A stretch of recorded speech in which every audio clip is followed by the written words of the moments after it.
২০২৬ সালের ফুটবল বিশ্বকাপ উপলক্ষে কানাডার ভিজিট ভিসার রেশিও কি আগের চেয়ে বেড়েছে? দর্শক, এই প্রশ্নটা অনেক বাংলাদেশী ভাই-বোনেরা আছেন যারা নিয়মিতই করে থাকেন। আজকের এই প্রশ্নটার উত্তর দিব।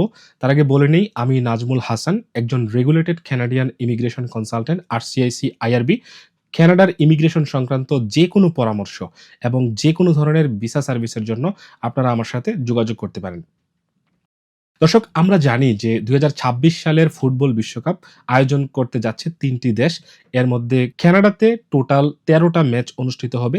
এই বিশ্বকাপ শুরু হবে ১১ জুন এবং শেষ হবে ১৯ জুলাই। সো আপনারা বুঝতেছেন, এই সময়টাতে অনেক বাংলাদেশী ভাই-বোনেরা আছেন যারা চাচ্ছেন কানাডাতে ভ্রমণ ভিসায় আসবেন। এসে তারা ফুটবল যে ম্যাচগুলো আছে যদি সম্ভব হয় সেগুলো দেখবেন, অথবা ফুটবল ম্যাচ চলার সময় পুরো সিটি যে একটা উৎসবমুখর পরিবেশে থাকবে, সেই যে আবহাওয়াটা সেটা তারা উপভোগ করবেন। পাশাপাশি যেহেতু এই সময়টা কানাডার সামার, সো তারা কানাডার বিভিন্ন যে টুরিস্ট স্পট গুলো আছে সেগুলো তারা দেখবেন। কিন্তু বাস্তবতাটা আসলে কি? দর্শক, ফুটবল বিশ্বকাপ আপনি দেখবেন, সে কারণে আপনার ভিসাটা একদম ইজিলি দিয়ে দিবে, বিষয়টা কিন্তু মোটেও তেমন না।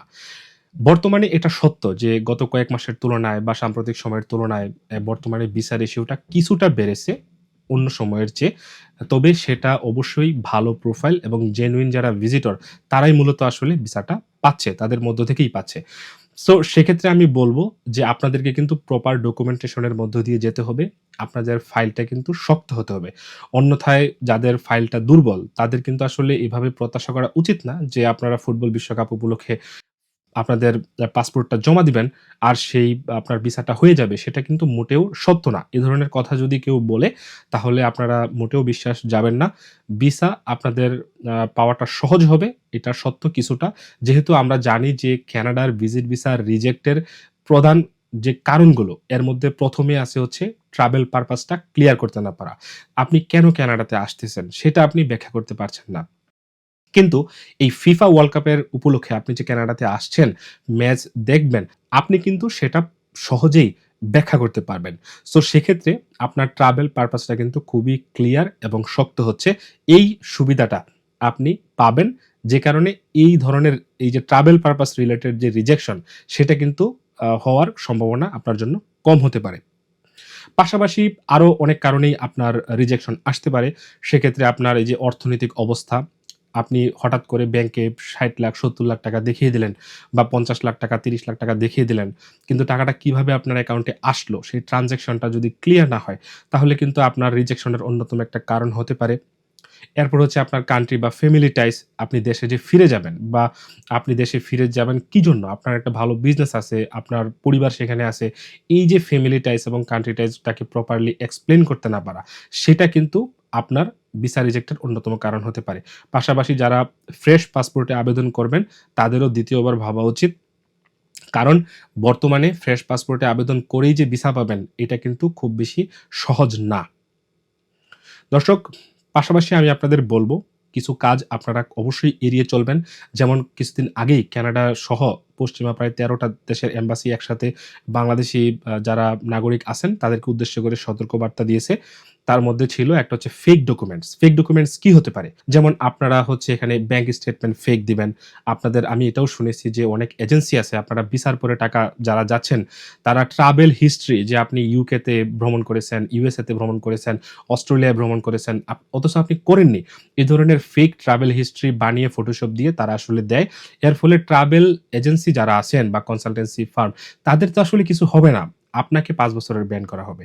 আর আপনি যদি কানাডাতে ৫ বছরের ব্যান হন, ৫ বছর পরেও আপনি কিন্তু সহজেই ভিসা পাবেন না। কারণ আপনার হিস্ট্রিতে লেখা থাকবে আপনি একবার মিসরিপ্রেজেন্টেশন করেছিলেন। এর ফলে কানাডাতে ভিসা পাওয়াটা কিন্তু আপনার জন্য কঠিন হবে। এবং হচ্ছে আপনার ট্রাভেল হিস্ট্রিটার কথা যদি বলি, গত কয়েকদিন আগেই আমাদেরই একজন ভাই, বাংলাদেশী ভাই আমাদেরকে নক দিলেন। তিনি ২০২৩ সালে ভিসা পেয়েছিলেন। সেক্ষেত্রে উনি ট্রাভেল হিস্ট্রি গুলো এগুলো হচ্ছে আপনার তার যে এজেন্সি ছিল তাকে না জানিয়ে এগুলো ফটোশপ দিয়ে তৈরি করেছিল।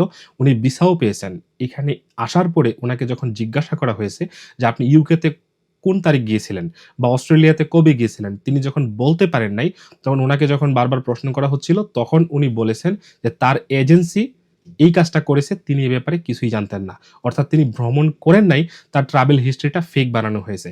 সে ব্যাপারে তিনি কিছুই জানেন না। কিন্তু কানাডার নিয়ম হচ্ছে আপনি যদি অ্যাপ্লিকেশন করেন, আপনার দায়িত্ব আপনার। আপনি কারোর উপর আপনার যেই ফাইলটা সেটার দায়ভার দিয়ে আপনি মুক্তি পাবেন না। এর ফলে যেটা হয়েছে তাকে ৫ বছরের ব্যান করা হয়েছে।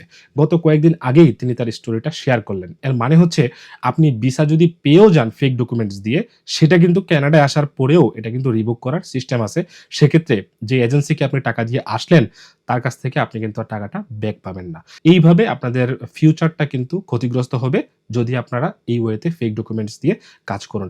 এরপর হচ্ছে আনঅথরাইজড এজেন্ট যারা আছে তাদের বিষয়ে সাবধান থাকবেন।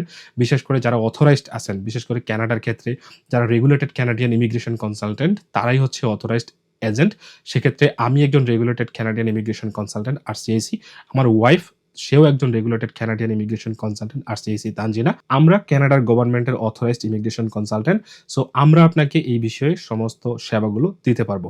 দর্শক, যাদের প্রোফাইল দুর্বল, কোনো ট্রাভেল হিস্ট্রি নেই, প্রপার ইনকাম সোর্স নেই, ব্যাংকে যেই স্টেটমেন্ট আছে সেটাও খুব শক্তিশালী না, তারা যদি মনে করেন এই ফিফা ওয়ার্ল্ড কাপ উপলক্ষে আবেদন করলেই তাদের ভিসা পাওয়ার একটা ভালো সম্ভাবনা থাকবে, সেটা কিন্তু মোটেও সত্য না।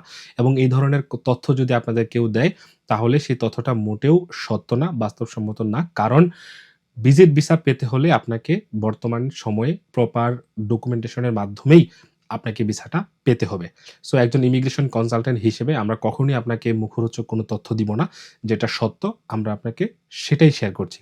আপনাদের মধ্যে অনেকেই হয়তো থাকবেন যাদের প্রোফাইল অনেক ভালো, ট্রাভেল হিস্ট্রি ভালো, ব্যাংক স্টেটমেন্ট জেনুইন এবং ইনকাম সোর্সও ভালো আছে, ব্যাংকের ট্রান্সেকশনও ভালো আছে।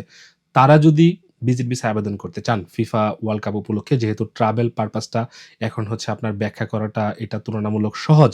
এর পাশাপাশি এখানে একটা সামার ব্রেক আছে কানাডাতে। সো আপনারা সামারেও প্রচুর পর্যটক কানাডাতে ঘুরতে আসে। সো আপনারা যদি ভিজিট ভিসা আবেদন করতে চান, তাহলে আমার সাথে যোগাযোগ করতে পারেন। আমি একজন Canadian government authorised immigration consultant হিসেবে আপনার যেই ভিজিট ভিসার অ্যাপ্লিকেশনটা আছে সেটা প্রপারলি সাবমিট করতে পারবো। তার আগে বলে নেই দর্শক, ভিসার পরে টাকা এই সিস্টেমে কোনো ইমিগ্রেশন কনসালটেন্ট কাজ করে না। এটা আমাদের কাজের ধরন না। আমরা একটা চার্জ করি। তবে আপনারা যদি মানসিকভাবে সেভাবে প্রস্তুত থাকেন, আপনাদের ফাইল যদি রেডি থাকে, তাহলে আপনারা আমার সাথে যোগাযোগ করতে পারেন। যেহেতু সময়টা খুবই কম, আমরা আশা রাখতে পারি যদি আপনার সমস্ত ডকুমেন্টস গুলো ভালো থাকে, আপনার ভিসা পাওয়ার সম্ভাবনাটা ভালো থাকবে। দর্শক, আজ এই পর্যন্তই। যদি আপনাদের কোনো প্রশ্ন থাকে আমার সাথে যোগাযোগ করতে পারেন। ভালো থাকবেন। আসসালামু আলাইকুম।